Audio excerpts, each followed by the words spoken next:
નમસ્કાર વિદ્યાર્થી મિત્રો, એસએન વિદ્યાલયમાં ચાલતા લર્નિંગ પ્રોગ્રામમાં હું આપનું હાર્દિક સ્વાગત કરું છું. વિદ્યાર્થી મિત્રો, તમે ધોરણ 5 ભણીને આવ્યા.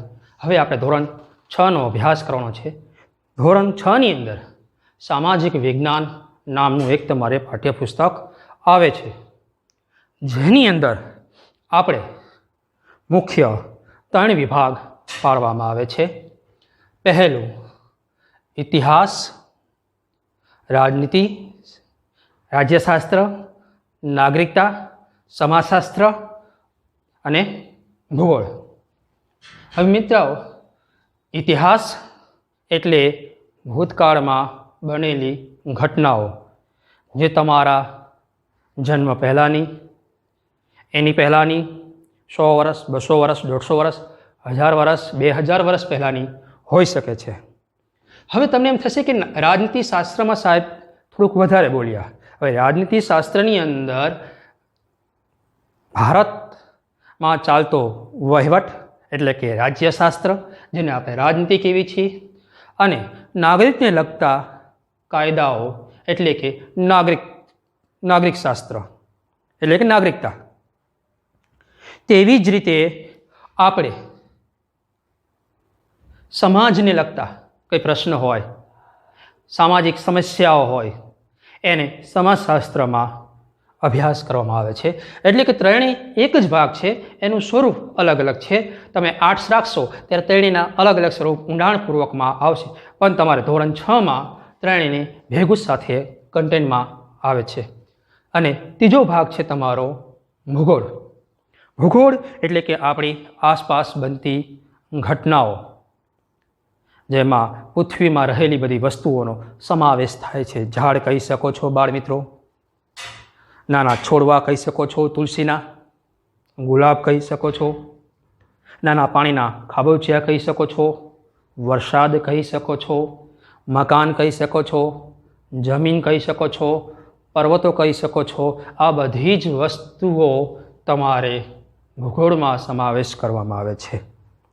હવે મિત્રો, સામાજિક વિજ્ઞાન એકદમ સરળ વિષય છે, એટલે આપણે એના સરળ પાઠથી, સરળ વિભાગથી આપણે આ ચાલુ અભ્યાસક્રમ કર્યો છે. હવે એકમ 10 પૃથ્વીના આવરણો.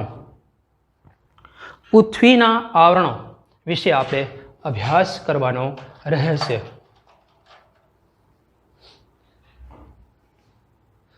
પૃથ્વીના આવરણો એટલે કે એની અંદર જોઈએ તો તમે હજી નાના છો તો તમે બગીચામાં ફરવા ગયા હોય તો અહીંયા વૃક્ષો જોયા હોય, જમીન જોઈ હોય, જમીન ઉપર નાનું નાનું ખડ એટલે કે લોન તમે જોઈ હોય, નાના નાના છોડવાઓ જોયા હોય, બગીચામાં હિંચકા એ જોયા હોય, લપસિયા જોયા હોય, નાની એવી તમારી રમવાની ચકેડી જોઈ હોય, અને નાના મોટા રમતના સાધનો જોયા હોય.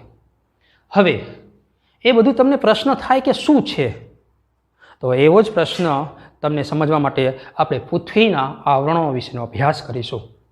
તમે જાણો છો કે આપણી એક આકાશ ગંગા છે અંતરિક્ષમાં.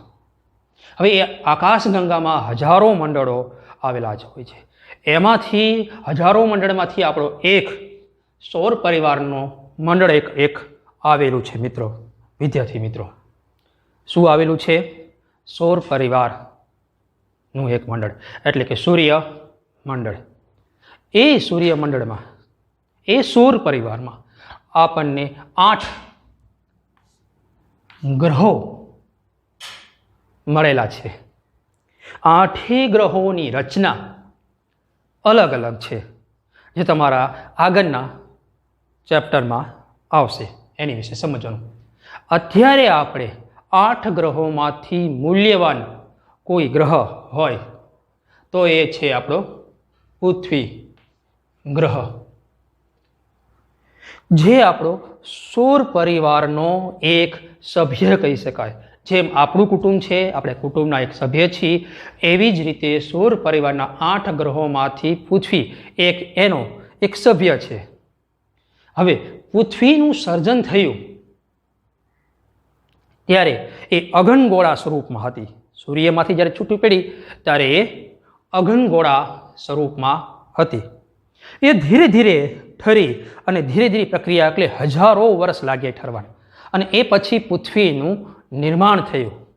અને એ પૃથ્વી ઉપર જોવા જઈએ તો આપણે પૃથ્વીમાં સજીવોને જીવવા માટે જરૂરી એવું ખૂબ જરૂરી છે, જે આપણને પાણી, ઓક્સિજન એટલે કે વાયુ એટલે કે હવા, જેમાં ઘણા બધા વાયુઓનો સમાવેશ થાય, જેમાં કે ઓઝોન વાયુ, કાર્બન ડાયોક્સાઇડ, કાર્બન મોનોક્સાઇડ, આ બધા નાઇટ્રોજન, આ બધા જ વાયુઓ એમાં સમાવેશ થાય છે.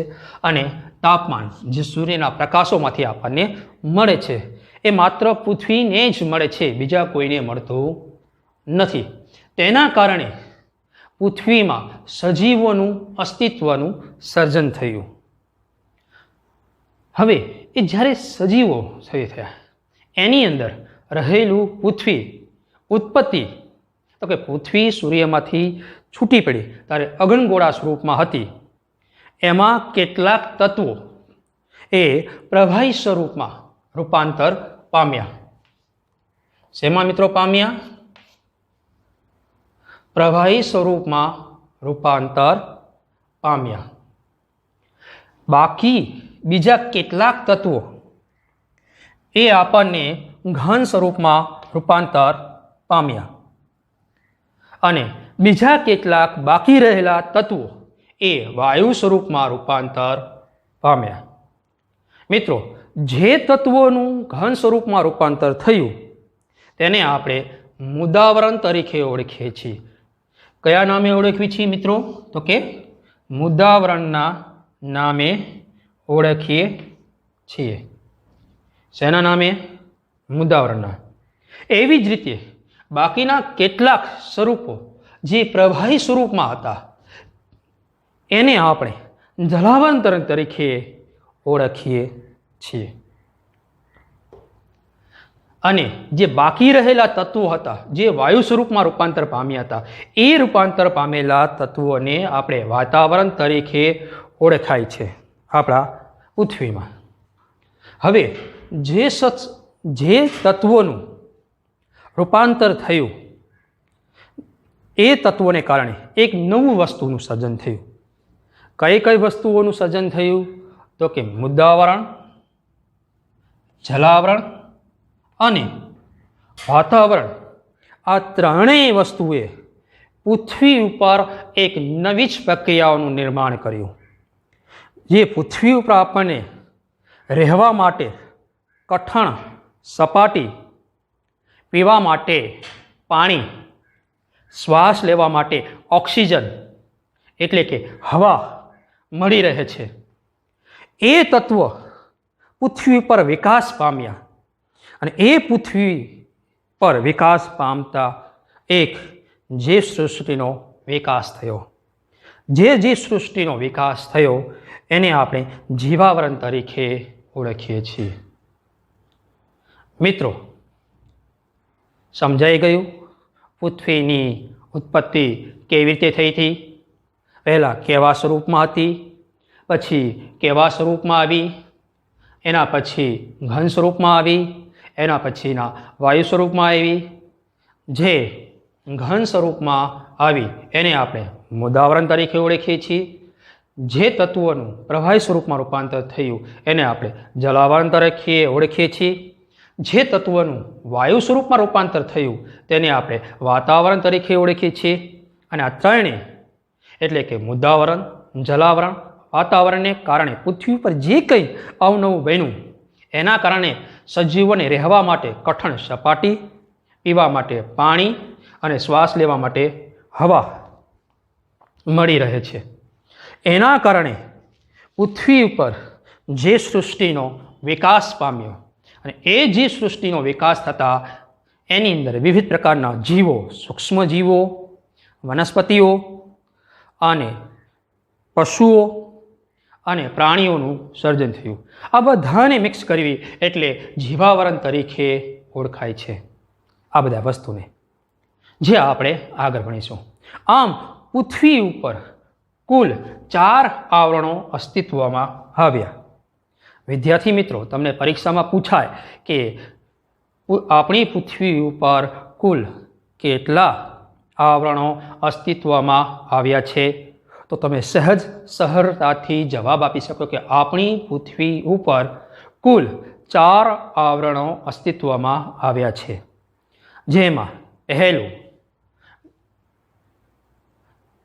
ઘનાવરણ સ્વરૂપનું રૂપાંતર થયું એ મુદ્દાવરણ, પ્રવાહી સ્વરૂપનું રૂપાંતર થયું એ જલાવરણ, વાયુ સ્વરૂપનું જે રૂપાંતર થયું એ વાતાવરણ, અને આ બધાને કારણે જે અસ્તિત્વમાં આવ્યું એ જીવાવરણ. અને આ જીવાવરણ જેની પર અસ્તિત્વ નિર્ભર કરે છે એ આપણું મુદાવરણ.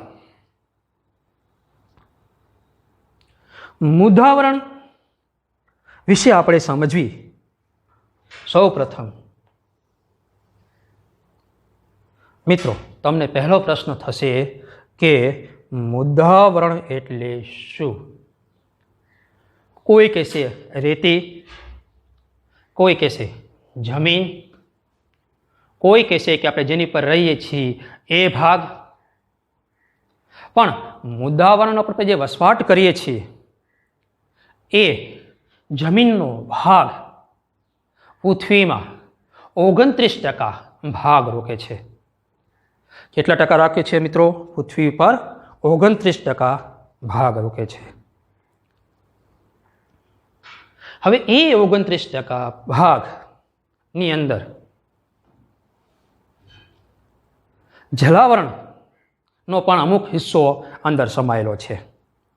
પૃથ્વીમાં જલાવરણ પણ 71% ભાગ રોકે છે. વાતાવરણ પણ આનું બાજુ તમને જોવા મળે છે. અને આ બધાને કારણે જીવાવરણ જે અસ્તિત્વમાં આવ્યું છે એ પણ એની ઉપર નિર્ભર થાય છે.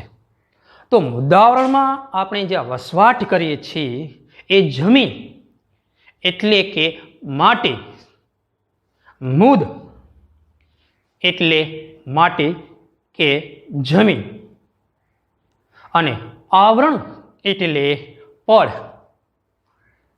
પડ એટલે કે પૃથ્વીમાં રહેલું માટીનું વિશાળ પડ, એટલે કે મુદાવરણ એટલે કે જમીનનો સૌથી વધુ ભાગ.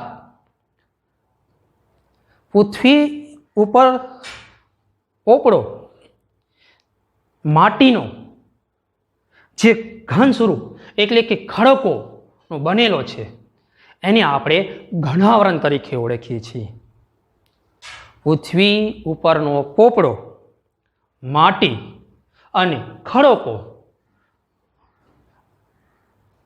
ઘન પદાર્થોનો બનેલો છે એને આપણે ઘનાવરણ તરીકે ઓળખીએ છીએ. અને આ જ ઘનાવરણ પૃથ્વી ઉપર ક્યાંક વધુ ક્યાંક ઓછો.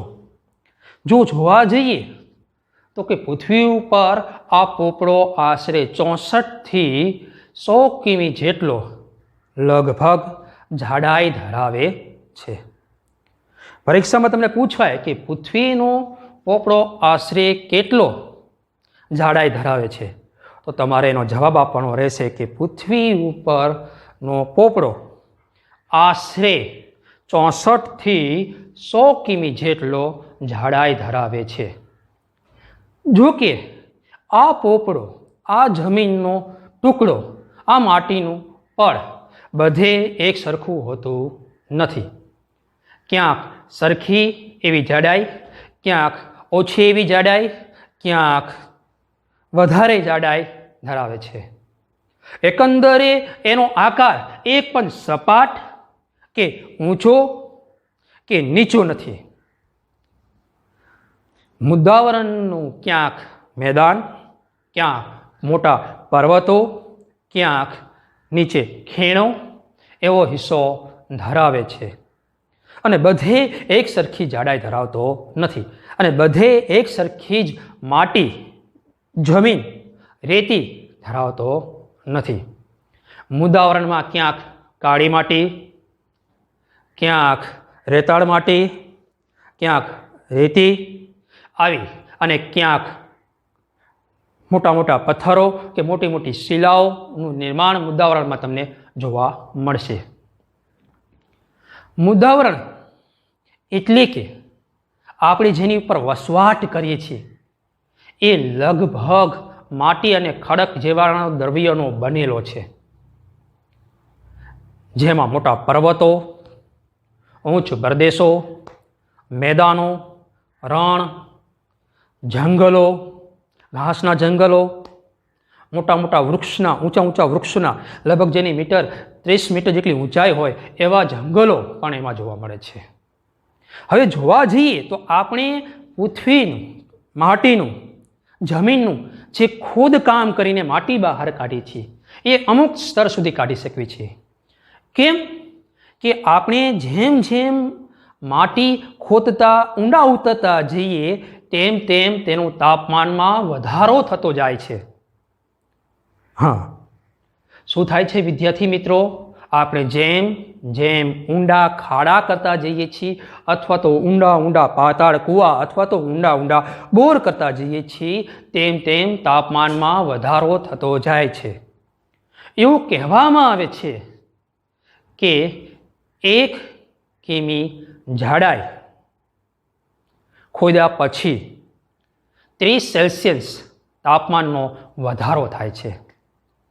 વિદ્યાર્થી મિત્રો, તમને પરીક્ષામાં પૂછવામાં આવે કે પૃથ્વીની ઊંડે ઉતરતા કેટલો તાપમાનનો વધારો થતો જોવા મળે છે, તો તમારે લખવાનું રહેશે કે પૃથ્વીની ઊંડે જેમ જેમ આપણે ઊંડા ઉતરતા જઈએ છીએ તેમ તેમ 1 કિમીએ લગભગ 30 સેલ્સિયસનું વધારો તમને જોવા મળશે.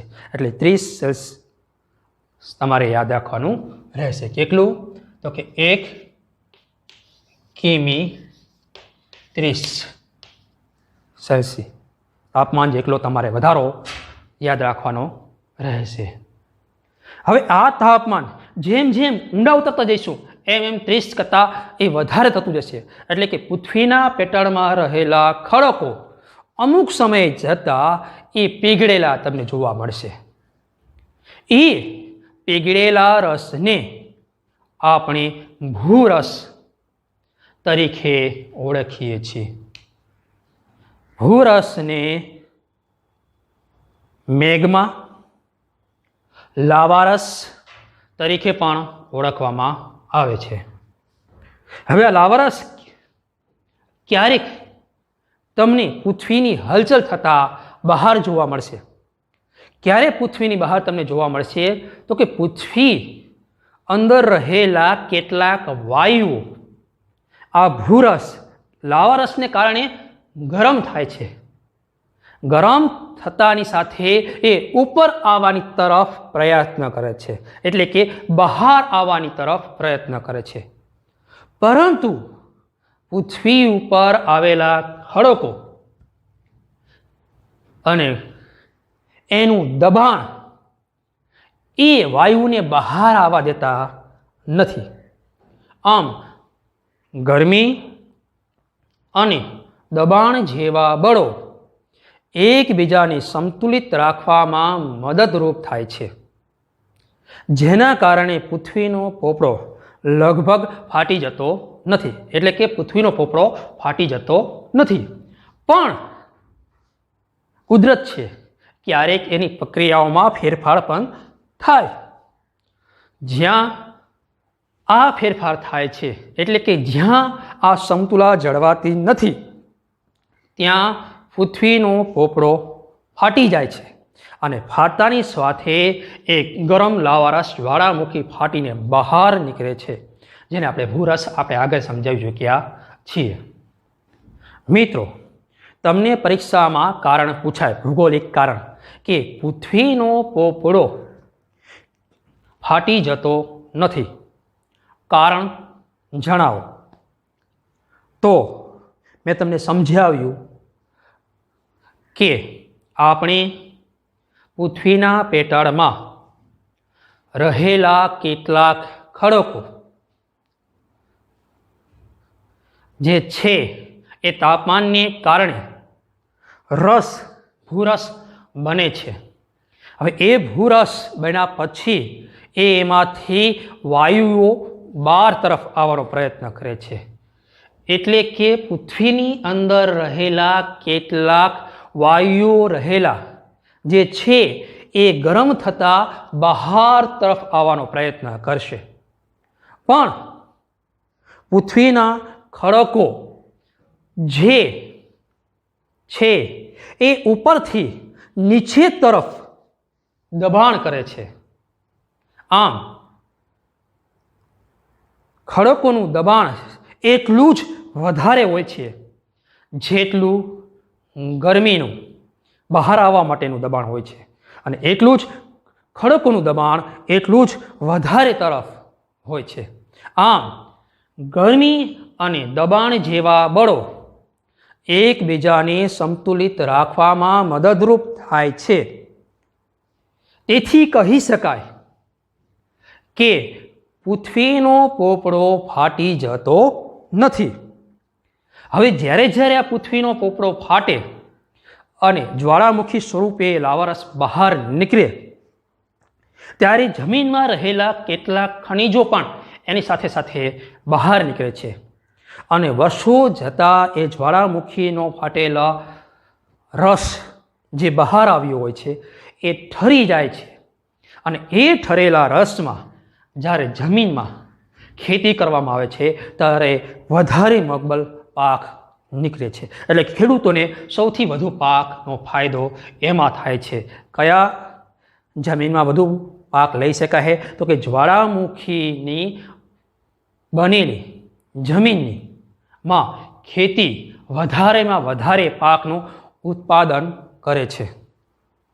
હવે મિત્રો, તમને આ થતું હશે કે મુદ્રાવરણ આપણને કઈ રીતે ઉપયોગી છે?